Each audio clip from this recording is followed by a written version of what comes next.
एक बार गौतम बुद्ध वैशाली नगरी में धर्म प्रचार के लिए जा रहे थे।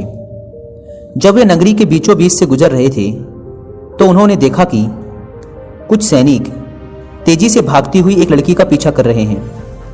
वह डरी हुई लड़की एक कुएं के पास जाकर खड़ी हो गई। वह हाँफ रही थी और प्यासी भी थी। बुद्ध ने उस बालिका को अपने पास बुलाया और कहा कि वह उनके लिए कुएं से पानी निकाले, स्वयं भी पिए और उन्हें भी पिलाए। इतनी देर में सैनिक भी वहां पहुंच गए। बुद्ध ने उन सैनिकों को हाथ के संकेत से रुकने को कहा। उनकी बात पर वह कन्या कुछ झेपती हुई बोली, महाराज, मैं एक अछूत कन्या हूं। मेरे कुएं से पानी निकालने पर जल दूषित हो जाएगा।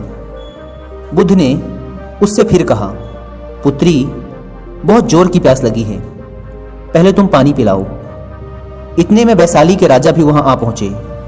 उन्होंने बुद्ध को नमन किया और सोने के बर्तन में केवड़े और गुलाब का सुगंधित पानी पीने के लिए पेश किया, लेकिन बुद्ध ने उसे लेने से इनकार कर दिया।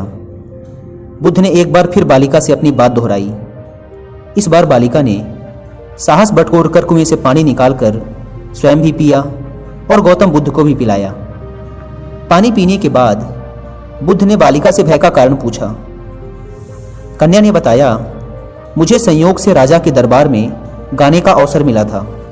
राजा ने मेरा गीत सुन मुझे अपने गले की माला पुरस्कार में दी, लेकिन उन्हें किसी ने बताया कि मैं एक अछूत कन्या हूं।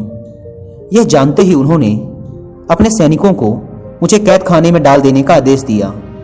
मैं किसी तरह उनसे बचकर यहां तक पहुंची थी कि आप मिल गए।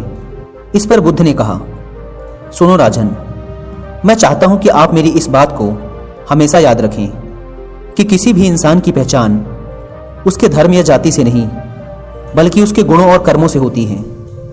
जिस बालिका के मधुर कंठ से निकले गीत का आपने आनंद उठाया, उसे पुरस्कार दिया, जिसके कार्य इतने अच्छे हैं, वह अछूत हो ही नहीं सकती।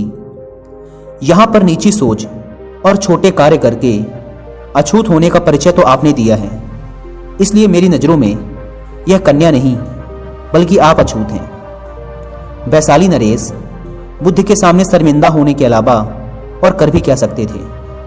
उन्होंने बुद्ध से क्षमा मांगी और वहां से चले गए। तो दोस्तों, इस कहानी की शिक्षा यही है कि कोई भी इंसान अपने कार्यों और विचारों से बड़ा बनता है, अपने धर्म या जाति से नहीं।